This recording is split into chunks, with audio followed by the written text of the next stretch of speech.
Hello friends, ಇವಾಗ ಡಿರೈವೇಟಿವ್ಸಲ್ಲಿ finance elective course number 20 ಡಿರೈವೇಟಿವ್ಸಲ್ಲಿ ಮಾಡ್ಯೂಲ್ 5 ತೊಗೊತೀನಿ. ನೆಕ್ಸ್ಟ್ ವೀಡಿಯೋದಲ್ಲಿ ಮಾಡ್ಯೂಲ್ 4 ತಗೋತೀನಿ, ಯಾಕಂದ್ರೆ ಸ್ವಲ್ಪ ಅಲ್ಲಿ ಕ್ಯಾಲ್ಕುಲೇಷನ್ಸು ಸ್ವಲ್ಪ ಟ್ರಿಕ್ಕಿ ಇರೋದ್ರಿಂದ ಅದನ್ನು ನೆಕ್ಸ್ಟ್ ತೊಗೊತೀನಿ.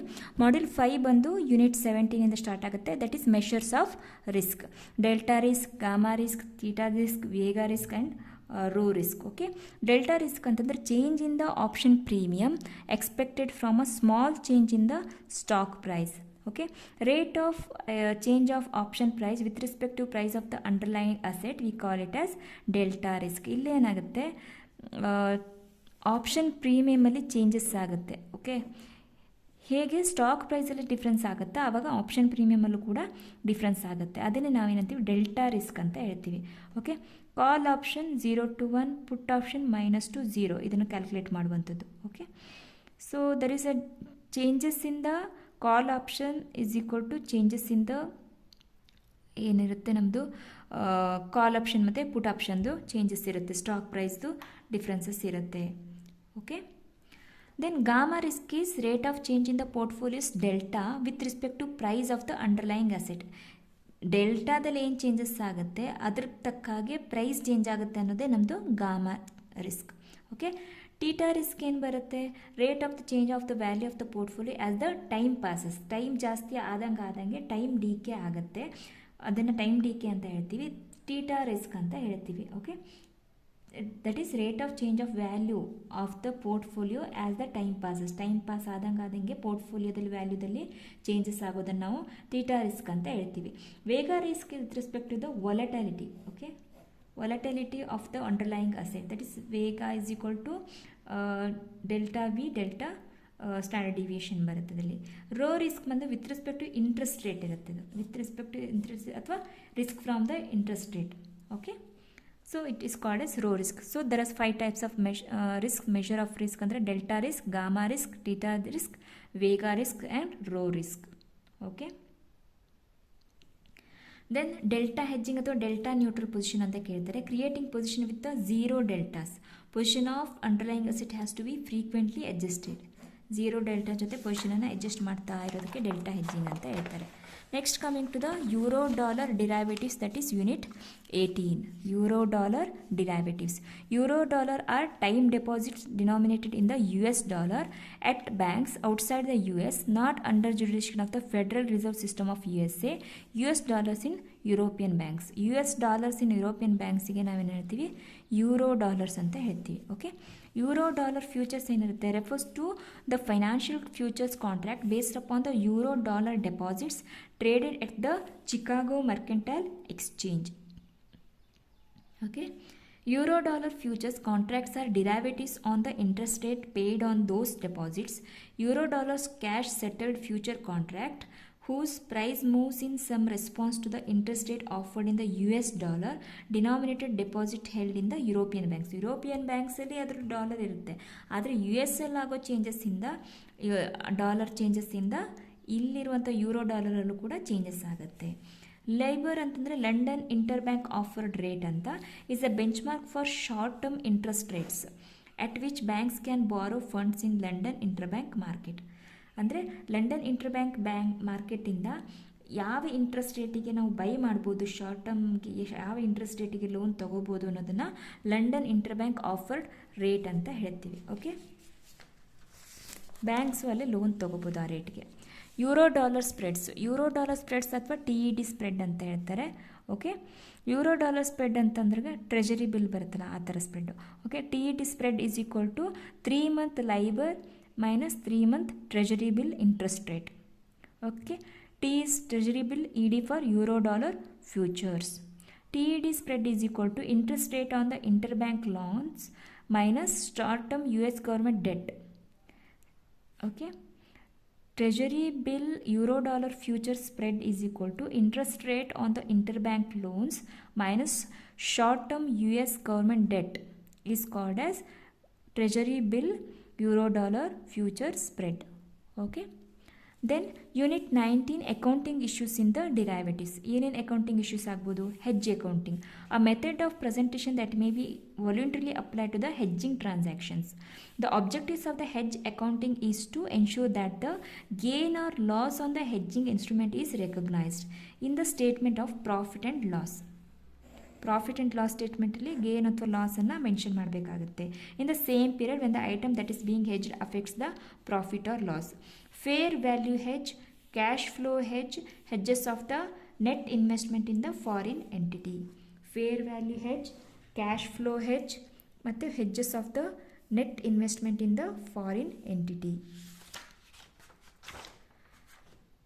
ಸೊ ಇದರಲ್ಲಿ ಎಂಬೆಡೆಡ್ ಡಿರೈವೇಟಿವ್ಸ್ ಅಂತಲೂ ಕೇಳ್ತಿರ್ತಾರೆ. ಎಂಬೆಡೆಡ್ ಇದೆಲ್ಲ ಸುಮ್ಮನೆ ಲಾಸ್ಟ್ ಟಾಪಿಕ್ಸು, ಬಟ್ ಒಂದೊಂದು 2 ಮಾರ್ಕ್ಸ್ಗೆ ಒಂದೊಂದು ಡೆಫಿನೇಷನ್ ಕೇಳ್ಬೋದು ಅಂತ ನಾನು ನೋಟ್ ಮಾಡಿದ್ದೀನಿ. ಓಕೆ, ಸೊ ಎಂಬೆಡೆಡ್ ಡಿರೈವೇಟಿವ್ಸ್ ಅಂದರೆ component of a hybrid combined instrument that also includes the non derivative host contract with the effect that some of the cash flows of the combined instrument vary in a way similar to the standard alone derivative.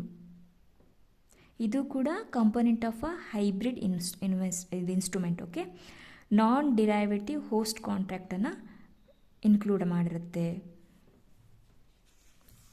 Combined cash flow ಕೂಡ ಆಗುತ್ತೆ ಇದರೊಳಗೆ. Okay, then weather derivatives ಅಂತ ಕೇಳ್ತಾರೆ. Unit 20ಯಲ್ಲಿ ಬಂದಿರುವಂಥದ್ದು energy ಬಗ್ಗೆ ಇರ್ಬೋದು, pollution ಬಗ್ಗೆ ಇರ್ಬೋದು, ಕಾರ್ಬನ್ ಬಗ್ಗೆ ಇರ್ಬೋದು. Okay, so unit 20 weather derivatives. Energy derivatives is a derivative contract based on the underlying energy asset such as natural gas, crude oil ಅಥವಾ ಎಲೆಕ್ಟ್ರಿಸಿಟಿಯಲ್ಲಿ ಮಾಡುವಂಥದ್ದು ಎನರ್ಜಿ ಡಿರೈವೇಟಿವ್ ಅಂತ ಹೇಳ್ತೀವಿ. Okay, then alternative risk transfer is a new concept that describes a range of solutions other than traditional insurance and reinsurance that can assist company in the financial management of their business. ಬೇರೆ solutions, range of different solutions for risk. Okay, ART is a product, channel or solution that transfers risk exposures between the insurance and capital market to achieve stated risk management goals. Okay, insurance ಇರ್ಬೋದು ಅಥವಾ capital ಮಾರ್ಕೆಟಲ್ಲಿ ಅಂತ ಇರುವಂಥ ಈ risk ಎಕ್ಸ್ಪೋಜರನ್ನು ಅದಕ್ಕೆ ಒಂದು product, ಅದಕ್ಕೆ ಒಂದು ಸೊಲ್ಯೂಷನ್ ತೊಗೊಂಬರದೆ ಅಲ್ಟರ್ನೇಟಿವ್ ರಿಸ್ಕ್ ಟ್ರಾನ್ಸ್ಫರ್ ಆಗಿರುತ್ತೆ. Energy derivative is a derivative contract based on the underlying energy assets such as natural gas, crude oil and electricity. ಇದು ಆಲ್ರೆಡಿ ರಿಪೀಟ್ ಆಯಿತು. ಮತ್ತು energy derivatives are exotic derivatives. Fine. And include exchange traded contract such as futures, options and over the counter. ಇದರೊಳಗೆ ಎಲ್ಲದು ಏನಿರುತ್ತೆ? Exchange trade ಇರುತ್ತೆ, futures ಇರುತ್ತೆ, over the counter ಇರುತ್ತೆ. Derivative such as forward, ಸ್ವ್ಯಾಪ್ಸ್, options ಕೂಡ ಇದರಲ್ಲೂ ಕೂಡ ಇರುತ್ತೆ. Okay, traders or trading houses, oil companies, utilities and financial derivatives and institutions.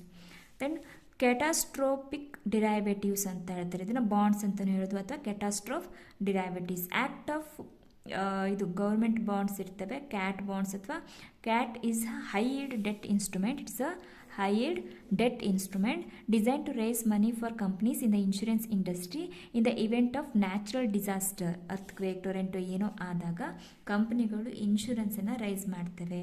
High yield debt instrument, insurance ಮೂಲಕ ಮನಿಯನ್ನು ಒಂದು ಕಡೆ ಜೋಡಿಸ್ತವೆ. ಅದನ್ನು ನಾವೇನು ಹೇಳ್ಬೋದು?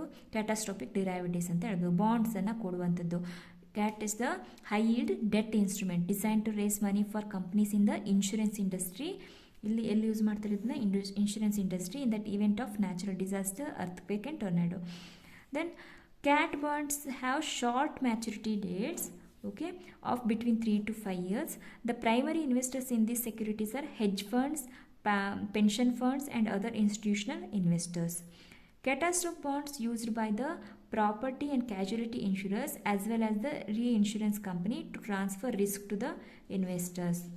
ಇನ್ವೆಸ್ಟರ್ಸ್ಗೆ ರಿಸ್ಕನ್ನು ಟ್ರಾನ್ಸ್ಫರ್ ಮಾಡೋದು ಅಂತ ಹೇಳ್ತಾರೆ. Catastrophic derivatives. Okay, catastrophe derivatives ಶಾರ್ಟಾಗಿ ಕ್ಯಾಟ್ ಅಂತಲೂ ಹೇಳ್ತಾರೆ.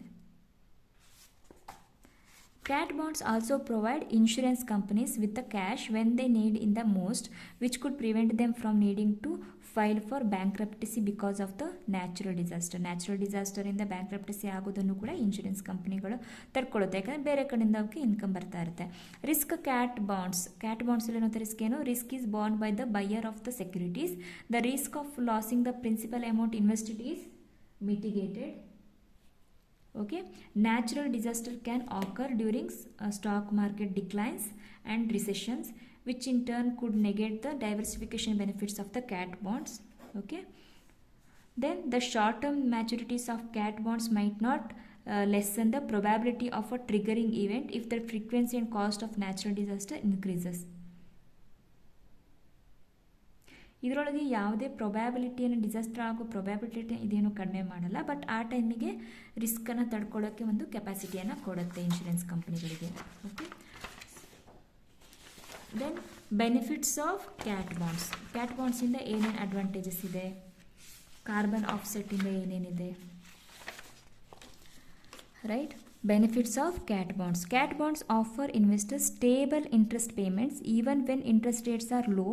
Traditional bonds are offering lower yields. Benefits of cat bonds. Cat bonds offer investors stable interest. Okay, stable interest payments. Benefits of cat bonds. Cat bonds offer investors stable interest payments even when interest rates are low. Traditional bonds are offering lower yields. but ಇದರಲ್ಲಿ stable interest ರೇಟನ್ನು ಕೊಡುತ್ತೆ ಅಂತ ಹೇಳ್ತಾರೆ catastrophe bonds. Institutional investors cat bonds to diversify a portfolio to protect against the economic and market risk. ಇದು diversify portfolio diversify ಮಾಡೋಕ್ಕೆ help ಮಾಡುತ್ತೆ. Cat bonds yield competitive yield compared to other fixed income bonds and dividend paying stocks. ಇಲ್ಲಿ competitive yield ಕೊಡುತ್ತೆ ಅಂತ ಹೇಳ್ತಾರೆ catastrophic ಬಾಂಡ್ಸಿಂದ. Investors in cat bonds receive fixed interest rate payments over the life of the bond. Full life ಮುಗಿಯೋ ತನಕ ಒಂದೇ ರೀತಿಯಾದ interest rate ಸಿಗುತ್ತೆ. Also because these bonds maturities are typically short term, there is less probability that an event triggering payout would occur. But ಅಂತ ಯಾರು payout ಮಾಡಿ ಅಂತ ಹೇಳೋಕ್ಕಿಲ್ಲ, ಯಾಕಂದರೆ ಇದು 3 to 5 years ಶಾರ್ಟ್ ಟರ್ಮಲ್ಲೇ ಇರೋದ್ರಿಂದ. Cat bonds benefits the insurance industry because the capital raised lower their out of the pocket cost for natural disasters cover.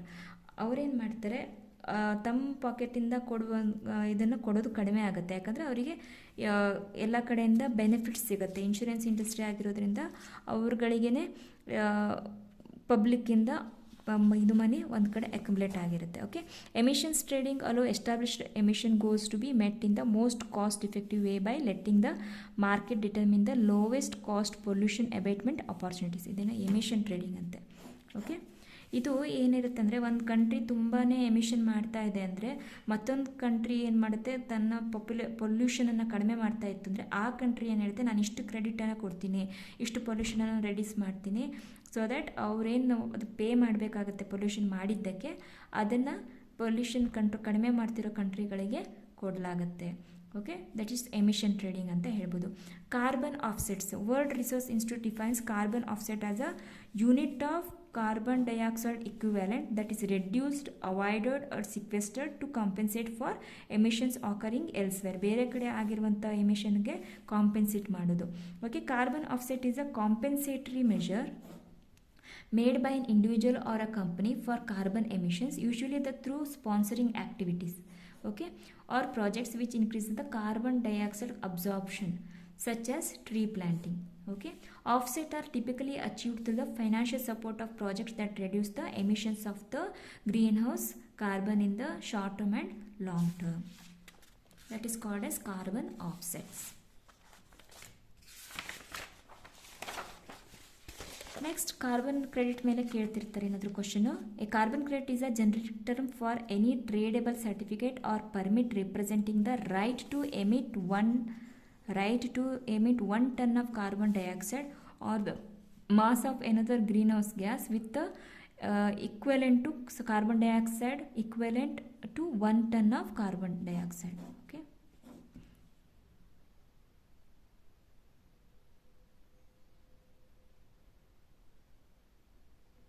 1 ton of ಅಂದರೆ green house gas emit ಮಾಡೋದು, that should be equal to the 1 ton of the carbon dioxide. Carbon credits and carbon markets are component of national and international attempts to mitigate the growth in concentration of the greenhouse. Okay, to mitigate the concentrations of greenhouses in the environment. 1 carbon credit is equal to TCO2 equal to carbon dioxide, 1 ton of carbon dioxide.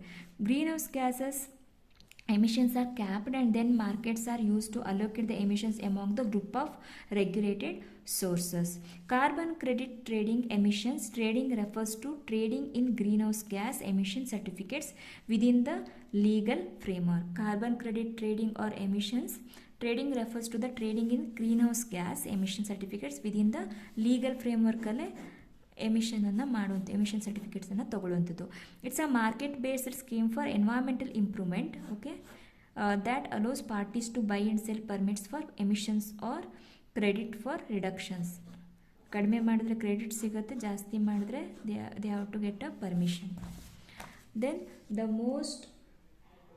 most common project type is renewable energy such as wind farms, biomass energy, hydroelectric dams, energy efficiency projects, the destruction of industrial pollutants or agriculture byproducts, destruction of landfill methane, forestry projects, wind turbine projects, afforestation, solar power, hydroelectric power, biofuel. These are the sources of the carbon offsets. The most common project type is ಅಂದರೆ carbon ಆಫ್ಸೆಟ್ಸ್ಗೆ ಯಾವುದಾದ್ರು ಬೇಕು sources of carbon offsets ಅಂದರೆ afforestation, solar power, hydro electric power, biofuel, forestry projects, wind turbine projects, methane landfill, destruction of landfill methane, then industrial pollutants or agricultural byproducts, the destruction of the industrial pollutants. Okay, these are all the sources of carbon offsets. So this completes the module 5. Okay, derivatives the module 5 complete ಆಗುತ್ತೆ. Next videoದಲ್ಲಿ we will go for module 4, that valuation of the models.